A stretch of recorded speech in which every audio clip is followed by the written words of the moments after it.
Red वाले button को दबा के कर लीजिए चैनल को सब्सक्राइब और घंटी वाले बटन को दबा दीजिए मेरी हर वीडियो की नोटिफिकेशन पाने के लिए।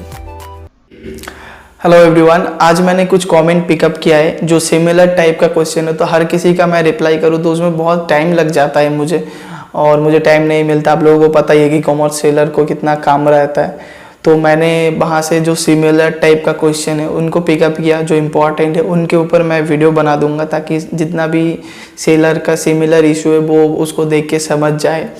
और आप एक जो कमेंट कर रहे हो अच्छा है, लेकिन मैं आपको उसी का आंसर दे पाऊंगा। मैंने जो प्रॉब्लम फेस किया मुझे बस उसी का सॉल्यूशन पता है। ऐसा भी हो सकता है कि मैंने ऐसा प्रॉब्लम जो है मुझे फेस ही मैंने कभी किया ही नहीं पूरे ई कॉमर्स जर्नी में, तो मैं उसका आंसर आपको नहीं दे पाऊंगा।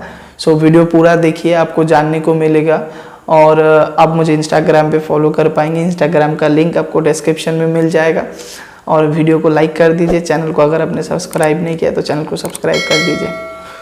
पहला क्वेश्चन ये संदीप जी कर रहे हैं, क्या आप मुझे बता सकते हो जब कस्टमर प्रोडक्ट रिटर्न करता है तो तब भी हमारी शिपिंग चार्ज लगता है? मतलब मैं 299 का प्रोडक्ट सेल किया और कस्टमर ने पैसा वापस रिफंड हो गया, तो कस्टमर को तो शिपिंग चार्ज मिल गया, क्या हमारे भी मिल जाता है? तो मैं आपको बताना चाहूँगा, देखिए अमेज़ोन में एक पॉलिसी है, अगर कस्टमर लेने के बाद प्रोडक्ट एक्सेप्ट कर रहा है फिर रिटर्न कर रहा है तो आपको कोई पैसा नहीं देना होगा शिपिंग कॉस्ट।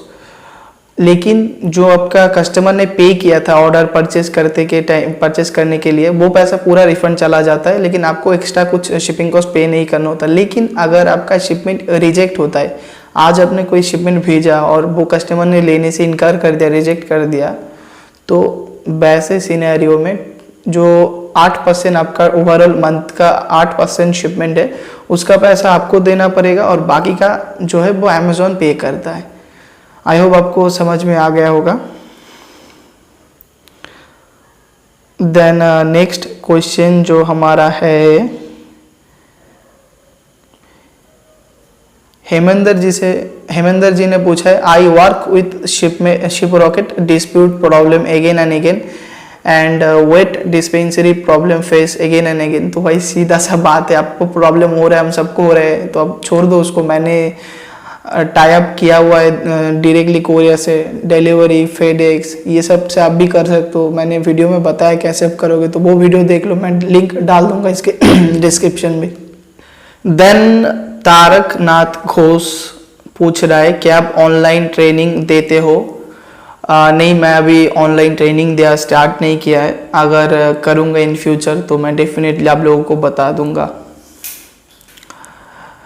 पॉजिटिव एनर्जी पूछ रहा है, मैंने अमेज़ॉन सेलर ज्वाइन किया, सिर्फ 1 महीना हुआ, नया जीएसटी रजिस्ट्रेशन ऑनलाइन किया है, लेकिन जीएसटी फिल कैसे करूं, ज़्यादा सेल भी नहीं हुआ है। ओके, तो आपका क्वेश्चन मैं समझ गया। आपने बोला 1 महीने हुआ है, मैं रजिस्टर किया अमेज़ॉन पे और मैं फाइलिंग कैसे करूं। देखिए जीएसटी ये आपको भारत सरकार सेंट्रल गवर्नमेंट प्रोवाइड करता है, और इसका एक रूल्स है, अगर आपने जीएसटी नंबर एक बार ले लिया तो आपको फाइलिंग तो करना ही पड़ेगा। अगर आपका सेल हुआ जीएसटी नंबर लेने के बाद, तो जितना भी टैक्स आपको बन रहा है वो आपको गवर्नमेंट को देना पड़ेगा। ओके, और ये इसको बोलते हैं नील रिटर्न फाइलिंग। तो सॉरी गाइस, अगर आपका कोई सेल नहीं हुआ है जीएसटी नंबर लेने के बाद, तो आपको फाइलिंग करना होता है गवर्नमेंट की पोर्टल में जाके, इसको बोलते हैं नील रिटर्न फाइलिंग। इसमें आपको कोई भी पैसा नहीं लगता, ठीक है। और अगर आपने पैसा सेल किया है तो आपको उस प्रोडक्ट का जितना भी टैक्स वैल्यू है, जितना भी टैक्स बना है, वो आपको गवर्नमेंट को पे करना होता है। अगर आप सीए से कराते हो तो वो आपको बहुत ज़्यादा चार्ज करता है। तो इसके लिए एक सॉफ्टवेयर आता है क्लियर टैक्स, वो आप ले सकते हो। 7000 1 साल उसका वैलिडिटी रहता है, तो वो अच्छा है, मैं भी उसको यूज़ करता हूँ, उसमें टाइम बहुत बच जाता है। ओके, अभी पंकज जी पूछ रहे हैं, सर अमेज़ॉन में प्रोडक्ट वाइज पेमेंट कैसे चेक करें? तो प्रोडक्ट वाइज पेमेंट चेक करने के लिए आपको पेमेंट वाले सेक्शन पे जाना होगा। वहाँ पे पेमेंट वाले सेक्शन में जब आप जाएंगे तो वहाँ पे आपको एक सर्च बार दिखेगा, तो वो ऑर्डर आईडी आपको डाल के इंटर करना होगा, तो आपको डिटेल्स आ जाएगा वहाँ पे। ओके, अक्षय पूछ रहा है सर नॉन ब्रांडेड प्रोडक्ट की इनवॉइस शॉपकीपर नहीं दे रहा है, अभी क्या करें। अच्छा देखिए, ये अगर आपको कोई प्रोडक्ट की बिल नहीं मिल रहा है तो वो प्रोडक्ट आप अमेज़ॉन पे सेल नहीं कर पाओगे, क्योंकि अगर आप सेल करोगे और आपको इनऑथेंटिक या ऐसा कोई कंप्लेन आता है तो आप अमेज़ॉन को प्रोवाइड नहीं कर पाओगे इनवॉइस, और ऐसे केस में आपका अकाउंट जो है वो सस्पेंड हो जाएगा और आपका जो पेमेंट है वो 90 डेज़ के लिए होल्ड हो जाएगा और कस्टमर रिटर्न करेगा, A to Z क्लेम करेगा, उससे कस्टमर को रिफंड चला जाएगा। ठीक है, तो बिल के बिना ऑनलाइन सेल नहीं करना है आपको।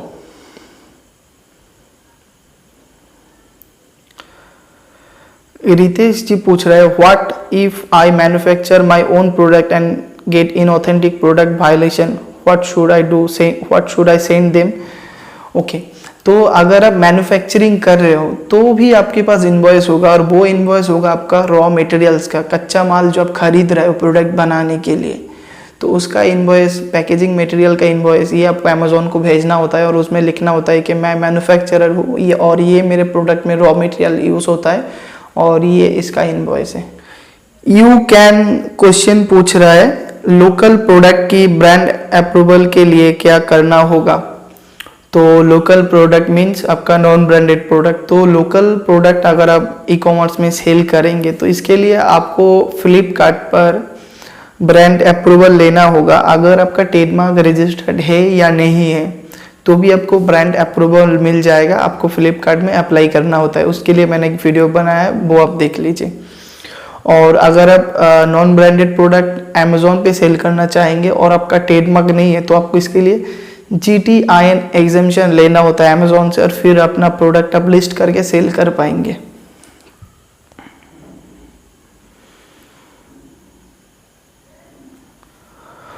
देन ईकॉम मिलेनियर पूछ रहा है फ्लिपकार्ट पर प्रोडक्ट लिस्ट करने से पहले क्या कैटेगरी अप्रूवल लेना होगा। हाँ, अगर आप फ्लिपकार्ट में प्रोडक्ट लिस्ट करोगे तो आपको कैटेगरी अप्रूवल नहीं, ब्रांड अप्रूवल लेना होता है। और अगर आपको फ्लिपकार्ट से ब्रांड अप्रूवल मिल जाए तो आप कैटेगरी सिलेक्ट करके अपना प्रोडक्ट सेल कर पाएंगे।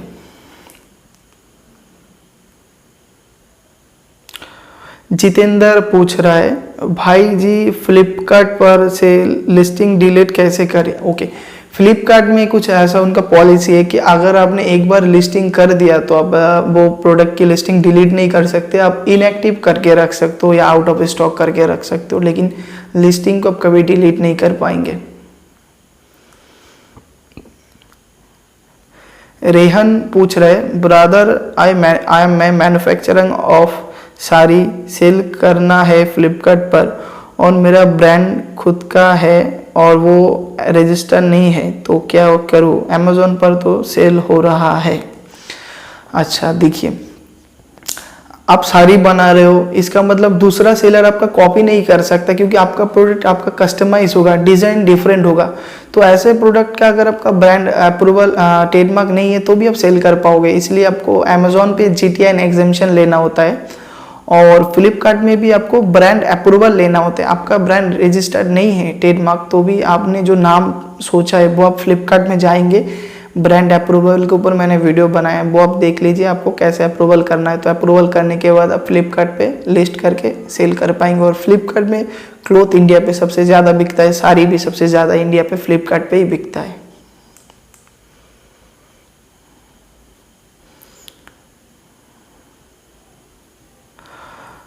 ओके, राकेश जी पूछ रहे सर एक लैपटॉप से अमेज़ॉन और फ्लिपकार्ट दोनों का सेलर अकाउंट चला सकते हैं कि नहीं। ओके, हाँ, आप एक लैपटॉप से अमेज़ॉन और फ्लिपकार्ट दोनों चला पाओगे, लेकिन आप एक ही लैपटॉप से भी दोनों सेलर अकाउंट अमेज़ॉन का लॉगिन करोगे तो आपको दोनों ही सस्पेंड हो जाएगा। ठीक है। अमित जी पूछ रहे हैं अमेज़ॉन में personalise product like mock, question etcetera की कैटेगरी कैसे चेक करें और GTIN एग्जेम्पशन कैसे अप्लाई करें। ओके, तो देखिए जो आप कस्टमाइज मॉक ये सब सेल करोगे पर्सनलाइज प्रोडक्ट, तो इसको आप अमेज़ॉन पे सर्च करिए और जब आप सर्च करोगे तो स्क्रॉल करके आएंगे ना आप नीचे, आप देख पाएंगे उस प्रोडक्ट की कैटेगरी कौन सी कैटेगरी में प्रोडक्ट लिस्ट है, तो आप समझ जाना आप प्रोडक्ट की कैटेगरी वो है। और GTIN एग्जेम्पशन आपको अमेज़ॉन पे अप्लाई करना होता है, उसके ऊपर मैंने एक वीडियो बनाऊंगा, मैंने अभी बनाया नहीं। तो GTIN एग्जेम्पशन लेके आप उसको लिस्ट कर पाएंगे। ऑलराइट गाइस, तो ये हो गया। और मैंने एक पहले एक क्वेश्चन का आंसर दिया था ना कि जीएसटी का नील रिटर्न। अभी एक और मैं आपको बता दूं, जीएसटी आप नील रिटर्न जब करोगे ना, तो वो जो आपको टाइम लाइन है उसी के अंदर करना पड़ेगा, चाहे नील रिटर्न करो या आप टैक्स फाइल करो जीएसटी का। अगर आपको लेट होता है तो उसमें आपको पर डे के हिसाब से लेट फी बढ़ता जाता है। अगर आपका नील हो रहा है तो पर डे 20 रुपीज़ लगेगा, और अगर आपको टैक्स कोई वैल्यू है तो आपको 50 रुपीज़ पर डे लगेगा। तो ये आप थोड़ा देख के आप कर दीजिए टाइम के अंदर, ठीक है गाइस। और भी अगर आपको क्वेश्चन जानना है तो आप मुझे पूछ लीजिए इस वीडियो की कमेंट सेक्शन में। मैं नेक्स्ट एक वीडियो बनाऊंगा तो उसमें भी आंसर दे दूंगा। जिसने भी ऑलरेडी सब्सक्राइब कर लिया चैनल को उनको थैंक यू। वीडियो को लाइक कर दीजिए, और जिसने अभी तक चैनल को सब्सक्राइब नहीं किया है वो भी अब चैनल को सब्सक्राइब कर लीजिए। Love you guys, take care, bye.